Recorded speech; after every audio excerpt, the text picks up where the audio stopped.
ये हम economics entrance examination से रिलेटेड काफ़ी इंपॉर्टेंट जो है एमसीक्यूज़ हम कवर करने वाले हैं, जो कि आपके एग्ज़ाम के लिए इंपॉर्टेंट रहने वाला है। तो आप लोग ये वीडियो लास्ट तक देखिएगा। अगर चैनल को नहीं सब्सक्राइब किया तो सब्सक्राइब करिएगा, बेल आइकन प्रेस करना नहीं भूलेगा। याद रखिएगा 2000 एमसीक्यू के सीरीज़ में ये हमारा एक इम्पॉर्टेंट जो है वीडियो रहने वाला है।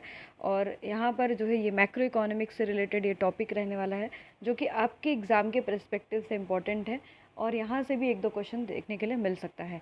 अगर आपने हमारा टेलीग्राम ग्रुप ज्वाइन नहीं किया तो ज्वाइन कर सकते हैं, मैंने लिंक डिस्क्रिप्शन में दे रखा है। तो चलिए स्टार्ट करेंगे पहले एमसीक्यू से, पहले क्वेश्चन से। Inflation is a situation when आपका जो है इन्फ्लेशन कौन सी सिचुएशन होती है। यहाँ पर क्या होता है, prices of some good rises. दूसरा आपका price of the goods are general price of the level of the good is rises continuously. या फिर third one is price double every year. या फिर प्राइजेस फॉल एंड राइजेस। तो inflation एक ऐसी situation है जहाँ पर जो जर्नल प्राइस लेवल है वो आपकी लगातार क्या होने लगती है, राइज़ होने लगती है। आप ऐसा नहीं कह सकते कि जो प्राइस राइज़ होना है गुड का वही आपका इन्फ्लेशन कहलाता है, तो ये करेक्ट नहीं होगा। जब जर्नल प्राइस राइज देखते हैं हम, दैट इज़ आपका इन्फ्लेशन कहलाता है। तो इसी वजह से ऑप्शन नंबर यहाँ पर बी जो है करेक्ट हो जाएगा। तो आप इन्फ्लेशन का जो है पूरा केस समझिएगा। इस इन्फ्लेशन के टाइम पे आपका जो इंक्रीज़ इन प्राइस यानी general prices of goods and services आपके राइज़ करने लगती है। आप देखेंगे कि साल भर में यानी एनुअली आपके जब इंक्रीज़ करता है, ये डबल डिजिट आपके हो सकता है, 1 डिजिट आपके इन्फ्लेशन हो सकता है, ठीक है। और इसको मेज़र किया जाता है कंज्यूमर प्राइस इंडेक्स से, ठीक है। Wholesale price index and consumer price index से जो है हम इन्फ्लेशन को मेज़र करते हैं।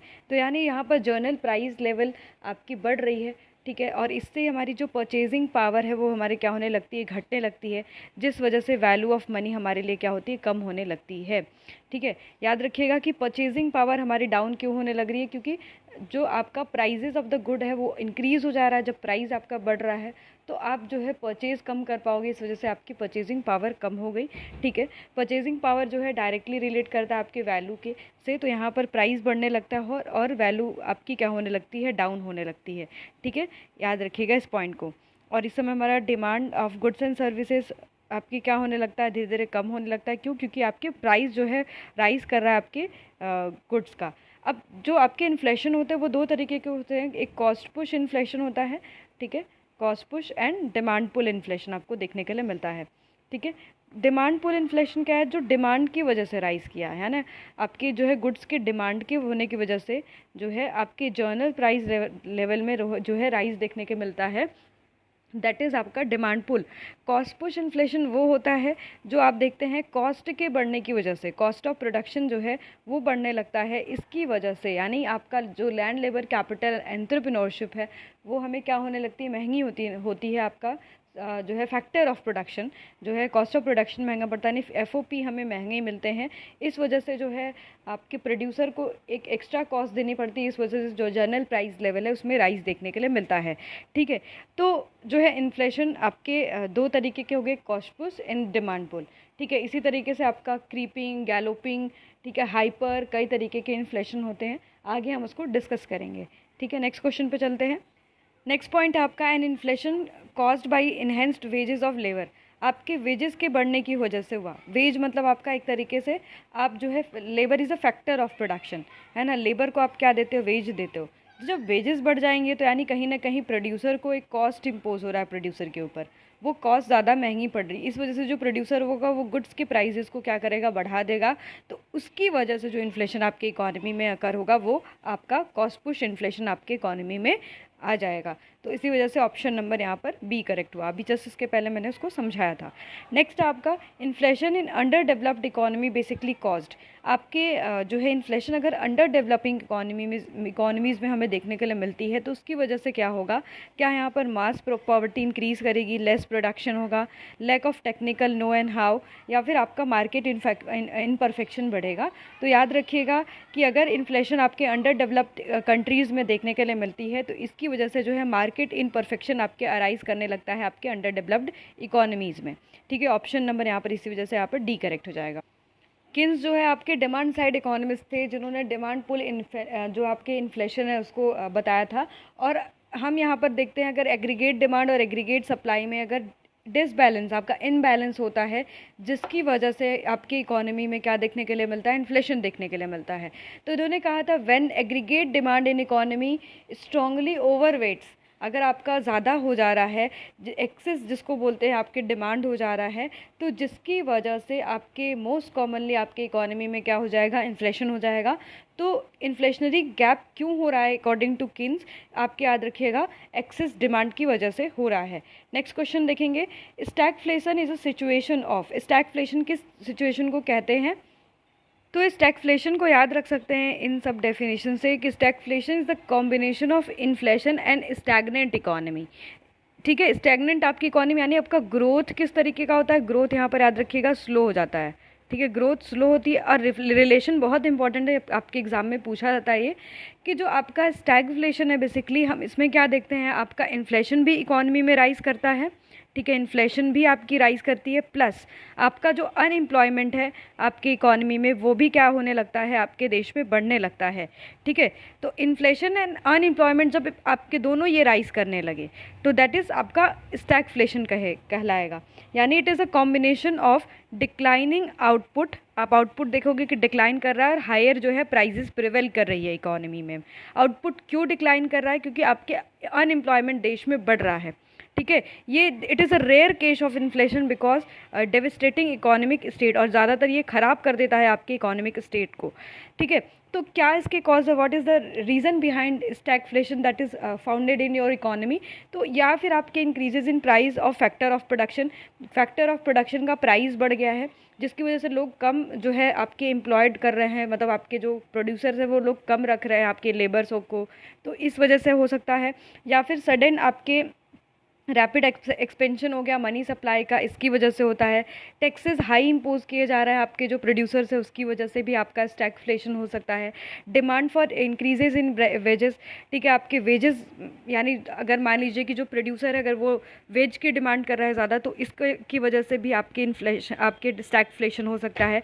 और टाइट बिजनेस रेगुलेशन है, इसकी वजह से आपके इकॉनमी में जो है स्टैगफ्लेशन आ सकती है। ठीक है, और इसकी वजह से जो है डिक्रीज़ क्या हो सकता है आपका, अगर आपके इकोनॉमी में देख रहा है कि फैक्टर ऑफ प्रोडक्शन की प्राइसेस ज़्यादा हो गई, यानी लेबर वेज ज़्यादा मांग रहा है, कैपिटल पे इंटरेस्ट ज़्यादा लग रहा है। ठीक है, तो और जो है आपको रेंट ज़्यादा देना पड़ रहा है लैंड पे, तो आप देखेंगे कि आपका एग्रीगेट सप्लाई इकोनॉमी में डिक्रीज़ कर रहा है, इसी वजह से जो है आपका स्टैगफ्लेशन होता है। ठीक है, यहाँ पर आप देखते हो, प्लीज़ याद रखिएगा इस पॉइंट को कि अनएम्प्लॉयमेंट जो है आपका, ठीक है, अनएम्प्लॉयमेंट इंक्रीज़ करता है, साथ साथ प्लस आपका इन्फ्लेशन जो आपकी इकॉनमी में होती है वो भी आपकी इकॉनमी में क्या होती है, बढ़ती है, दोनों बढ़ते हैं एक साथ। दैट इज़, और ग्रोथ क्या होता है आपका यहाँ पर, ग्रोथ स्टैग्नेंट होता है यानी स्लो होता है। ठीक है, नेक्स्ट क्वेश्चन पे चलेंगे। तो स्टैगफ्लेशन में high inflation and high unemployment आपको देखने के लिए मिलेगा। अभी मैंने इसको समझा दिया। नेक्स्ट क्वेश्चन देखेंगे, demand pull inflation is caused by, आपके डिमांड पुल इन्फ्लेशन जो होता है वो क्या होता है देखते हैं। तो यहाँ पर आप देखते हैं डिमांड पुल क्यों हो रहा है, क्योंकि आपके मनी सप्लाई बढ़ रही है इकोनॉमी में, जिसकी वजह से जो है डिमांड आपके बढ़ रहा है, और जो है एग्रीगेट डिमांड बढ़ने की वजह से जो जनरल प्राइस लेवल है वो राइज कर रहा है। ठीक है, increase in aggregate effective demand of the goods and services, यानी आपके एग्रीगेट डिमांड की बढ़ने की वजह से क्या हो रहा है, आपके प्राइजेज में राइज आ रहा है, दैट इज़ आपका डिमांड पुल इन्फ्लेशन। इस पॉइंट को याद रखिएगा। क्लियर? अगर आप हमारे CUET एम इकोनॉमिक्स के मॉक टेस्ट को ज्वाइन करना चाहते हैं तो ये लॉन्च हो चुकी है, आप ज्वाइन कर सकते हैं। ठीक है, 15 तारीख से जो आपका टेस्ट है वो स्टार्ट हो जाएगा, जिसमें कि आपको 2500 MCQs दिए जाएंगे, जो कि आपका 70 जो है टेस्ट आपका होगा, टोटल मॉक होंगे। और याद रखिएगा ये टॉपिक वाइज होने वाला है, क्योंकि यहाँ पर आपका माइक्रो मैक्रो के जितने भी टॉपिक्स हैं और आपके इंडियन इकोनॉमी के जितने भी टॉपिक्स है वो कवर होंगे, साथ साथ आपका स्टैटिस्टिक्स और आपका जो है मैथमेटिक्स वाला जो पार्ट है वो भी आपका यहाँ पर कवर होते हुए दिखेगा। और पब्लिक और इंटरनेशनल के भी टेस्ट आपको यहाँ पर जो है देखने के लिए मिलेंगे, जो कि काफ़ी बड़ा टेस्ट और काफ़ी इंपॉर्टेंट होने वाला है आप सभी के लिए। पिछला हमारा रिकॉर्ड ये था कि हमारे first rank holder all India हनन जो है हमारी इस टेस्ट सीरीज से बैच से ही आई थी। आपका नेक्स्ट है अनूप भी सेकेंड रैंक हमारे टेस्ट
सीरीज बेस्ड भी आपको टॉपिक वाइज मिलने वाले हैं।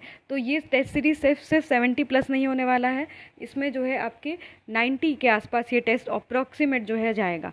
आपको जस्ट ₹350 पे करके इस नंबर पे कांटेक्ट कर लीजिएगा और पे करके आप जल्द से जल्द इस टेस्ट सीरीज़ को ज्वाइन कर लीजिए, जो कि काफ़ी हेल्पफुल रहने वाला है और काफ़ी जो है आपके लिए मदद करेगा।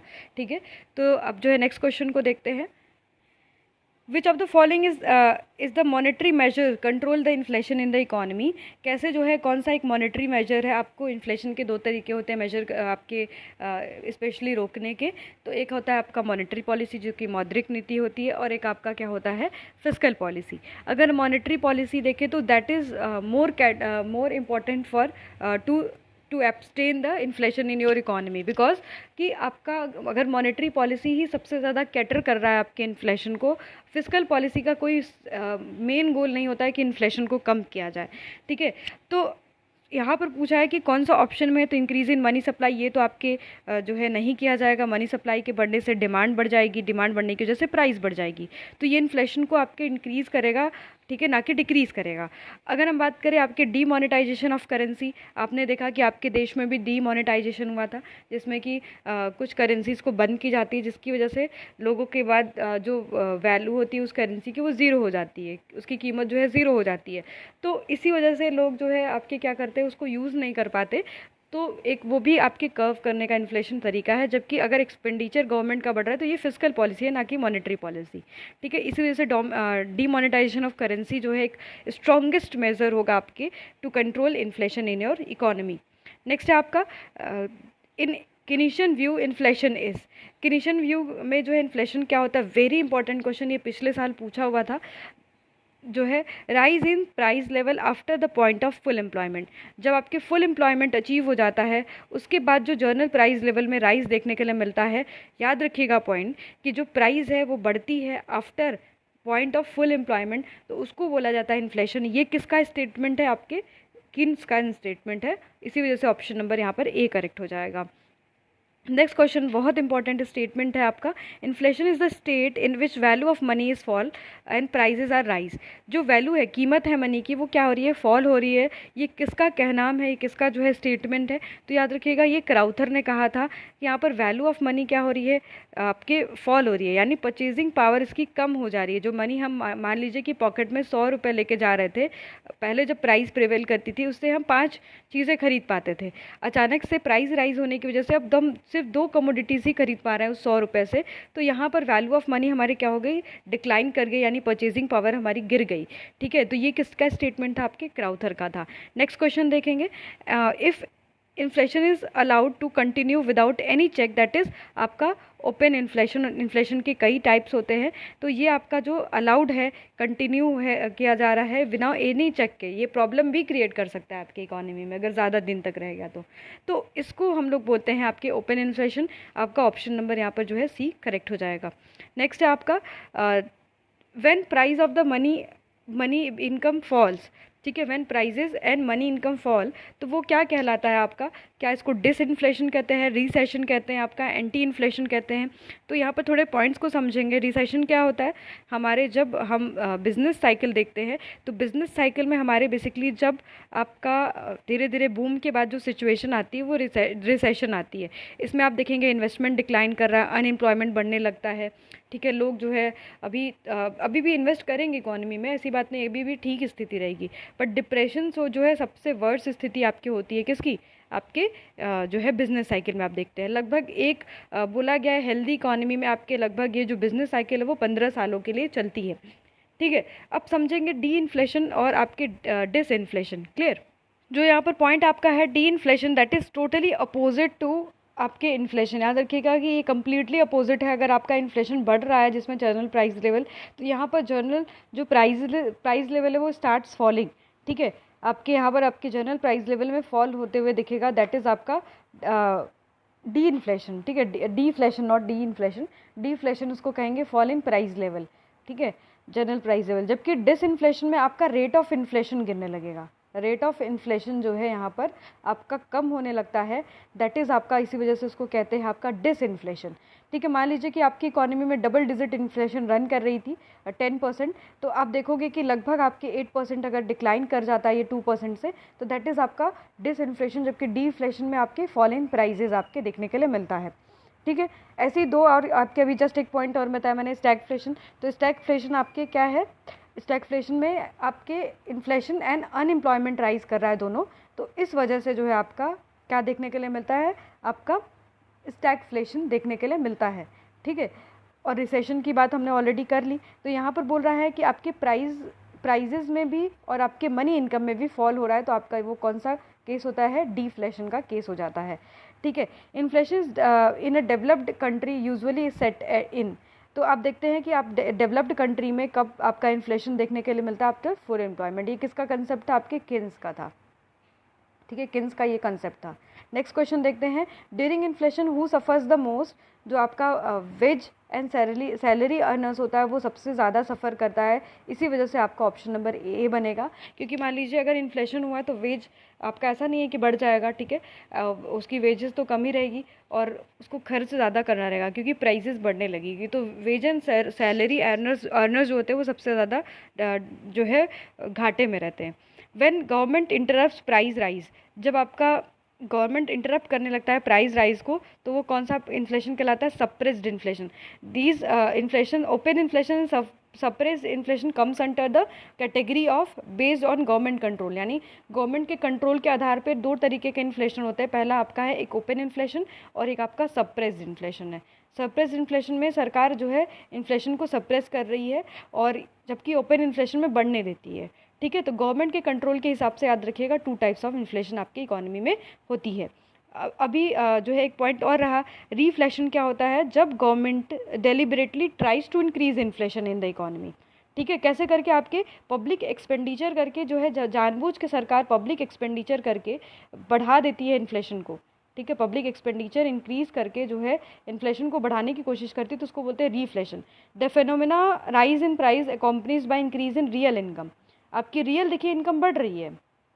ठीक है, ये जब रियल इनकम बढ़ रही है तो यानी परचेजिंग पावर आपकी बढ़ रही है। ठीक है, ओके, यहाँ पर परचेजिंग पावर बढ़ रही होगी क्योंकि पब्लिक एक्सपेंडिचर किया जा रहा है। तो रीफ्लेशन एक ऐसी स्थिति होती है जहाँ पर गवर्नमेंट जानबूझ के ऐसा कर रही होगी। क्यों, क्योंकि वो पब्लिक एक्सपेंडिचर डेलिबरेटली बढ़ाती है, जिसकी वजह से जो है आपके इन्फ्लेशन इकोनॉमी में इंक्रीज़ करता है। ठीक है, ओके, लोगों को टैक्स ब्रेक्स देती है इसमें। ठीक है, डेफिसिट फाइनेंसिंग करती है। ठीक है, तो रीफ्लेशन बढ़ता है, इसी वजह से ऑप्शन नंबर यहाँ पर आपका सी करेक्ट होगा। अगर आपको वीडियो पसंद आया होगा तो ज़रूर हमें बताइएगा कमेंट सेक्शन में किस टॉपिक पे आप और वीडियोस चाहते हैं, वो भी हमें टॉपिक बता सकते हैं, तो हम इस तरीके से टॉपिक वाइज आपको एमसीक्यू करवा देंगे। ऐसे ही एमसीक्यू आपके टेस्ट सीरीज़ में भी मिलेंगे, जो कि बहुत ज़्यादा इंपॉर्टेंट रहेगा आप सभी के लिए और आपको काफ़ी हेल्प करने वाला है। तो ज़रूर से ज्वाइन करिएगा, एक बार ज़रूर टेस्ट दीजिएगा। ठीक है, और कॉन्टैक्ट करिएगा हमारी गिवन नंबर पर। Okay, stay tuned with us. Do share with this video with your friends. Bye bye, take care.